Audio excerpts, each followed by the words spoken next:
Target on point में आपका स्वागत है। आज हम लोग जो भारत की स्वतंत्रता में जो हमारे बिहार से जो महान नेता थे उनके बारे में पढ़ने वाले हैं और इस पे 1 से 2 क्वेश्चन तो हर साल रहता है। तो चलिए इसको 10 मिनट में इसको देखते हैं कि बिहार से कौन कौन ऐसे नेता रहे हैं जो कि स्वतंत्रता में अपनी भागीदारी निभाए हैं आधुनिक काल में। तथा आधुनिक काल में पीर अली पटना सिटी के पुस्तक विक्रेता थे, जिन्हें पटना में 1857 की क्रांति का बिगुल फूका था। 1857 की क्रांति का बिगुल फूटा पीर अली पटना ने। कहता है कि अंग्रेज़ों के संघर्ष के पश्चात उन्हें फांसी दे दी गई थी। अब उनको फांसी दे दिया गया था, इनको पीर अली पटना जी को। पीर अली जो पटना सिटी में पुस्तक विक्रेता थे। वीर कुंवर सिंह के बारे में देखिए, कहता है ये जगदीशपुर के जमींदार जिन्होंने 1857 की क्रांति में बिहार का नेतृत्व किया। 75 वर्ष की आयु में भी उन्होंने एक वर्ष तक अंग्रेज़ों से संघर्ष कर कठिन चुनौती दी। फिर सच्चिदानंद सिन्हा जी के बारे में देख लेते हैं। कहता सच्चिदानंद सिन्हा पृथक बिहार के निर्माता के रूप में जाना जाता है। संविधान सभा के प्रथम अध्यक्ष अस्थायी ये भी थे। तो सच्चिदानंद सिन्हा को क्या जानता है? पृथक बिहार के निर्माता और संविधान सभा के अस्थायी अध्यक्ष भी थे। मौलाना मजरुल हक बिहार के मुस्लिम स्वतंत्रता सेनानियों में सबसे अग्रणी थे। इन्होंने असहयोग और खिलाफत आंदोलन में सक्रिय भूमिका निभाई। पटना में 1920 में सदाकत आश्रम की स्थापना की और गांधी जी उन्हें देशभूषण कहते थे। ये याद रखिएगा कि गांधी जी देशभूषण किसे कहते थे? तो ये मौलाना मजरुल हक को कहते थे। किनको कहते थे? मौलाना मजरुल हक। और सदाकत आश्रम की स्थापना इन्होंने किया 1920 ईस्वी में। डॉक्टर राजेंद्र प्रसाद स्वतंत्र भारत के प्रथम राष्ट्रपति थे। इनका जन्म 3 दिसंबर 1884 में सिवान के जिरदोई में हुआ था। 1906 में बिहार छात्र सम्मेलन में सक्रिय भूमिका में आए थे। चंपारण सत्याग्रह, सहयोग आंदोलन, भारत छोड़ो आंदोलन तक सक्रिय रहे और संविधान सभा के अस्थायी अध्यक्ष बने। तो देखिए डॉक्टर राजेंद्र प्रसाद के बारे में क्या बताया गया? इनका जन्म कब हुआ है? 3 दिसंबर 1884 में। 3 दिसंबर 1884 में इनका जन्म हुआ। कहाँ हुआ था? सिवान के जरदोई में हुआ इनका जन्म। 1906 में बिहार कांग्रेस सम्मेलन के सक्रिय भूमिका निभाए थे। हसन इमाम के बारे में पढ़िए। कहता है ये पटना के निवासी हसन इमाम पेशे से वकील थे। इन्होंने खिलाफत आंदोलन, सविनय अवज्ञा आंदोलन में सक्रिय भूमिका निभाया। बिहार में उन्हें साइमन कमीशन के विरोध का नेतृत्व किया था। तो सवाल यही पूछेगा कि बिहार में साइमन कमीशन का विरोध किन्होंने किया था? तो विरोध का नेतृत्व किसने किया था? तो हसन इमाम जी ने किया था। हसन इमाम जी ने साइमन कमीशन का विरोध किया था। भिखारी ठाकुर के बारे में पढ़िए। 1887 में इनका जन्म हुआ था। सारण में कुतुबपुर में हुआ था।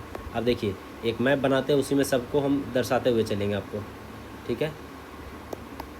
बिहार का एक मैप बनाते हैं। तो ये यहाँ पे इनका देखिए डॉक्टर राजेंद्र प्रसाद का जन्म कहाँ हुआ था? डॉक्टर राजेंद्र प्रसाद का जन्म हुआ था सिवान में। तो सिवान आपका कहाँ पे है? तो सिवान आपका इस कॉर्नर पे सिवान है। यहाँ पे सिवान मान लेते हैं, डॉक्टर राजेंद्र प्रसाद हो जाते हैं। ये फिर आते हैं भिखारी ठाकुर कहाँ था? उनके बगल में नीचे यहाँ पे क्या है? उनके बगल में क्या है? सारण से भिखारी ठाकुर जी हैं। ये इनको लोक गायक और भोजपुरी का शेक्सपियर कहा जाता है। कहता है कि ठीक है, इन विदेशिया जो है, विदेशिया इनका ही प्रसिद्ध कृति था, विदेशिया भिखारी ठाकुर का। सर सुल्तान अहमद कार्यकारी समिति परिषद के हुए पटना विश्वविद्यालय के प्रथम भारतीय कुलपति थे। 1937 में वायसराय सदस्य बने। 1941 में वे भारत सरकार के विधि सदस्य नियुक्त किए गए थे। सर सुल्तान अहमद है वो। कहता है कि पटना विश्वविद्यालय के प्रथम भारतीय कुलपति थे। प्रथम जो पटना यूनिवर्सिटी है, उसके प्रथम भारतीय कुलपति कौन बने थे? तो सर सुल्तान अहमद बने थे। 1937 में वायसराय सदस्य बने। 1937 में जब हुआ, इसमें वायसराय के सदस्य बने और 1941 में भारत सरकार के विधि सदस्य चुने गए थे। तो ये बहुत बड़े बड़े पोस्ट पे रहे। तो सर सुल्तान अहमद के बारे में याद रखिएगा। सुल्तान अहमद इनका नाम था। ये क्या क्या काम किए थे? भी पीयू के कुलपति बने। 1937 में वायसराय के क्या बने थे? सदस्य बने थे। 1937 में वायसराय के पास सर सुल्तान अहमद जी। और 1941 में क्या बने? विधि सदस्य भी बने थे। 1941 में। सत्येंद्र प्रसाद सिन्हा बिहार के प्रथम भारतीय गवर्नर बने थे। तो बिहार के प्रथम भारतीय गवर्नर कौन थे? सत्येंद्र प्रसाद सिन्हा जी। भारतीय गवर्नर बने। 1921 में बिहार उड़ीसा के प्रथम गवर्नर पद से इस्तीफा दे दिया था इन्होंने। असहयोग आंदोलन के समय में 1921 में गवर्नर पद से इस्तीफा दिया था। राजकुमार शुक्ल चंपारण के प्रसिद्ध किसान नेता थे।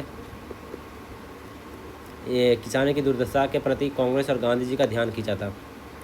मोहम्मद यूनुस कौन थे? 1937 में बिहार के प्रथम मुख्यमंत्री या प्रधानमंत्री का ये पद ग्रहण किया। श्री कृष्ण सिंह, इनका जन्म 1887 के कहाँ हुआ? नवादा में हुआ है। इनका श्री कृष्ण जी का जन्म कहाँ हुआ था जी? नवादा में हुआ। नवादा आपको पता है, नीचे में यहाँ पे, मतलब यहाँ पे मानिए गया के बगल में नवादा है। तो श्री कृष्ण जी का जन्म कहाँ हुआ था? नवादा में हुआ। श्री कृष्ण जी सबसे नीचे श्री कृष्ण जी का जन्म हुआ। पैतृक गांव शेखपुरा के बरबीघा में था। मतलब जन्म हुआ था नवादा में, लेकिन का पैतृक गांव कहाँ है? तो शेखपुरा में हुआ है। पैतृक गांव नवादा, बगल में शेखपुरा है। यहाँ पे नवादा है, इसी के ऊपर में शेखपुरा है। कहता है कि ये स्वतंत्रता सेनानी जो स्वतंत्र बिहार के पहले मुख्यमंत्री भी बने। श्री कृष्ण सिंह को बिहार केसरी के नाम से जाना जाता है। बिहार केसरी श्री कृष्ण सिंह। रामधारी सिंह दिनकर हिंदी के प्रख्यात लेखक और कवि रहे हैं। इनका जन्म 1908 के कहाँ हुआ? बेगूसराय में हुआ है। इनका कहाँ जन्म हुआ? बेगूसराय में इनका जन्म हुआ है। रामधारी सिंह दिनकर बेगूसराय के हैं। सिमरिया में इनको विद्रोही कवि के रूप में जाना जाता है। इनकी प्रमुख रचना कौन है? कुरुक्षेत्र है, उर्वशी है, हुंकार है, रेणुका है और रसवंती भी है। कौन कौन है याद रखिएगा? कुरुक्षेत्र, हुंकार, उर्वशी, हुंकार, रेणुका और रसवंती। देखिए, एक जो हुंकार है, अगर ये समाचार पत्र की बात कर लेते हैं, समाचार पत्र, हुंकार समाचार पत्र, तो ये कौन किए थे? ये स्वामी सहजानंद सरस्वती किए थे। स्वामी सहजानंद सरस्वती, ये समाचार पत्रिका। और अगर किताब की बात है, रचना की बात है, तो रचना में हुंकार किनका है? तो ये रामधारी सिंह दिनकर का, ये याद रखिएगा। फणीश्वर नाथ रेणु 1921 में अररिया जिले में हुआ है। तो फणीश्वर नाथ रेणु कहाँ? अररिया, सुपौल अररिया यहाँ पे आपका। तो ये फणीश्वर नाथ रेणु का उनका जन्म हुआ था। कहता है इनके आंचल लेखक के रूप में जाना जाता है, आंचलिक लेखक के रूप में जाना जाता है। इनकी प्रमुख रचना मैला आंचल है। इनका प्रमुख रचना का नाम क्या है? मैला आंचल। तो फणीश्वर नाथ रेणु की प्रमुख रचना का क्या नाम है? मैला आंचल। इनको आंचलिक लेखक के रूप में जाना जाता है। अनुग्रह नारायण सिंह का जन्म 1887 में औरंगाबाद में हुआ है। तो ये यहाँ पे औरंगाबाद, यहाँ पे है, यहाँ पे औरंगाबाद है। यहाँ पे किनका जन्म हुआ था जी? तो ये यहाँ पे जो नीचे में थे वो श्री कृष्ण सिंह थे। श्री कृष्ण सिंह नीचे थे, उसी के बगल में कौन है? ये इनका जन्म हुआ था। कहाँ के? पड़ोसी थे ना जी, ये अनुग्रह नारायण सिंह ना जी। फिर ये 1917 के चंपारण सत्याग्रह में भी गांधी जी का साथ दिया। फिर बिहार सरकार में मंत्री पद संभाला। इन्हें बिहार विभूति कहा जाता है। तो बिहार विभूति अनुग्रह नारायण सिन्हा को कहा जाता है। जयप्रकाश नारायण का जन्म 1902 में बिहार के सारण में हुआ है। तो सारण में कहाँ पे था जी? सारण यहाँ पे था ना जी। तो सारण में 2 लोग हो गए। एक तो राजेंद्र प्रसाद भी थे ना सारण में। देखिए, राजेंद्र प्रसाद का भी जन्म कहाँ हुआ है? सिवान में हुआ था। सॉरी, सारण में किनका जन्म हुआ था? सारण में भिखारी ठाकुर का जन्म हुआ है। तो ये याद रखिएगा कि ये कहाँ चले गए? अनुग्रह जयप्रकाश नारायण कहाँ पे हुए थे? सारण में। तो ये जो सारण जो है यहाँ पे सारण, तो यहाँ पे कौन कौन है? जेपी जी हैं और यहाँ पे भिखारी ठाकुर भी हैं। दोनों एक ही गांव के हैं। जेपी जी और बिहारी ठाकुर एक ही गांव के हैं।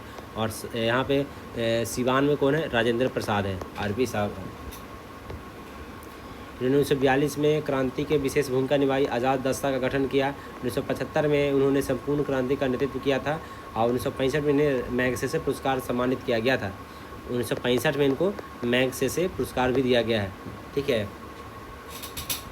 स्वामी सहजानंद सरस्वती, ये बिहार के किसान आंदोलन के जनक कहा जाता है। 1929 में उन्होंने बिहार प्रांतीय किसान सभा का गठन किया। 1929 में कहाँ किए थे? सोनपुर में, ये भी याद रखिएगा, सोनपुर में। 1936 में भारतीय किसान सभा का गठन किया। कहाँ किए थे? लखनऊ में किए थे। ये सब याद रखिएगा। हुंकार पत्रिका अपने में देखिए, बताए ना, हुंकार पत्रिका इनका भी है और हुंकार पत्रिका यहाँ पे इनका भी है। इनका हुंकार किताब है और इनका हुंकार पत्रिका था। ठीक है। कर्पूरी ठाकुर का जन्म 1924 में बिहार के समस्तीपुर में हुआ है। तो कर्पूरी ठाकुर का जन्म कहाँ हुआ है? बिहार के समस्तीपुर। समस्तीपुर आपका कहाँ है? मैप में याद रखिए। तो समस्तीपुर आपका है बेगूसराय के आसपास था ना समस्तीपुर। यहाँ पे बेगूसराय है, उसी के ऊपर में समस्तीपुर भी है। तो ये कर्पूरी ठाकुर जी वहीं के हैं, समस्तीपुर के हैं। बिहार के दूसरे उप मुख्यमंत्री बने हैं। बिहार के दूसरे उप मुख्यमंत्री बने और 1970 में ये मुख्यमंत्री बने थे कर्पूरी ठाकुर जी। कर्पूरी ठाकुर जी शायद इनको ही अभी वो मिला ना, भारत रत्न मिला कर्पूरी ठाकुर को, भारत रत्न भी दिया गया है। याद रखिएगा किस जिले के हैं वो? समस्तीपुर के रहने वाले हैं। अब बिहार के दूसरे उप मुख्यमंत्री बने थे और 1970 में ये क्या बने? मुख्यमंत्री बने। राहुल संकृत्यान देश के प्रमुख साहित्यकार थे। इनका मूल नाम केदारनाथ पांडे था। राहुल संकृत्यान का नाम था, पूरा नाम केदारनाथ पांडे। ये उत्तर प्रदेश के आजमगढ़ के रहने वाले थे। ठीक है।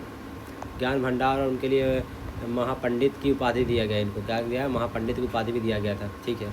खान बहादुर खुदाबख्श खान बहादुर खान जिनको है, ये सिवान के थे। कहाँ के हैं? सिवान के। तो सिवान मतलब कौन हो गए? राजेंद्र प्रसाद। तो सिवान में कौन? और राजेंद्र प्रसाद और खान बहादुर खान दोनों एक ही गांव के हैं। इन्होंने प्रसिद्ध खुदाबख्श लाइब्रेरी की स्थापना किया है। राम वृक्ष बेनपुरी का जन्म 1899 में मुजफ्फरपुर में हुआ है। राम वृक्ष बेनपुरी कहाँ के रहे हैं? मुजफ्फरपुर में इनका जन्म हुआ था। गांव कहाँ? मुजफ्फरपुर का बेनीपुर गांव है। इन्होंने स्वतंत्रता आंदोलन में सक्रिय भूमिका निभाई और उन्हें युवक नाम का समाचार पत्र निकाला था। तो राम वृक्षपुरी का क्या युवक नाम का समाचार पत्र राम वृक्ष बेनपुरी ने किया था। इनकी प्रमुख रचना माटी की मूर्तें भी है। क्या नाम है? माटी की मूर्त, चिंता के फूल, संघमित्रा, तथागत आदि हैं। तो कौन कौन है? माटी की मूर्त, चिंता का फूल, संघमित्रा। नागार्जुन का वास्तविक नाम वैद्यनाथ मिश्रा है। ये मधुबनी के हैं। नागार्जुन कहाँ के हैं जी? नागार्जुन कहाँ के? मधुबनी के। यहाँ पे मधुबनी है तो वहाँ के हैं मधुबनी के नागार्जुन। कहता है कि मधुबनी में सतलखा गांव में हुआ है। ये हिंदी, मैथिली, संस्कृत, बांग्ला में अपनी मौलिक रचनाएं की। कहता है युगधारा, प्यासी, परथाई आँचे, बलचनमा, संतरे वाली संतरंगे पंखों वाली, तालाब की मछलियाँ, इनका ये है। बिस्मिल्लाह खां कहाँ के रहने वाले थे? तो बक्सर के डुमराव के। बक्सर के डुमराव में, बक्सर आपका यहाँ पे है ना जी, इस कोने पे है, गंगा के नीचे। तो बक्सर के डुमराव के रहने वाले थे बिस्मिल्लाह खां जी। ये सहनाई वादक थे और इन्हें प्रथम स्वतंत्रता संग्राम में भी इनको 2001 में भारत रत्न दिया गया। कब दिया गया? 2001 में भारत रत्न दिया गया है। अब भारत रत्न किनको किनको मिला बिहार से, वो देख लीजिए। तो 4 लोग हैं, 4 लोग को मिला है। देखिए, डॉक्टर राजेंद्र प्रसाद को भारत रत्न 1962 में मिला था। ये संविधान सभा के उपाध्यक्ष और राष्ट्रपति भी रहे हैं। जयप्रकाश नारायण को 1999 में मिला है। ठीक है। बिस्मिल्लाह खां को 2001 ईस्वी में मिला है और कर्पूरी ठाकुर को 2024 में दिया गया था। समाजवादी नेता, बिहार का पूर्व भूत मुख्यमंत्री रहे, आरक्षण के जन्मदाता भी रहे कर्पूरी ठाकुर जी। ठीक है, चलिए धन्यवाद।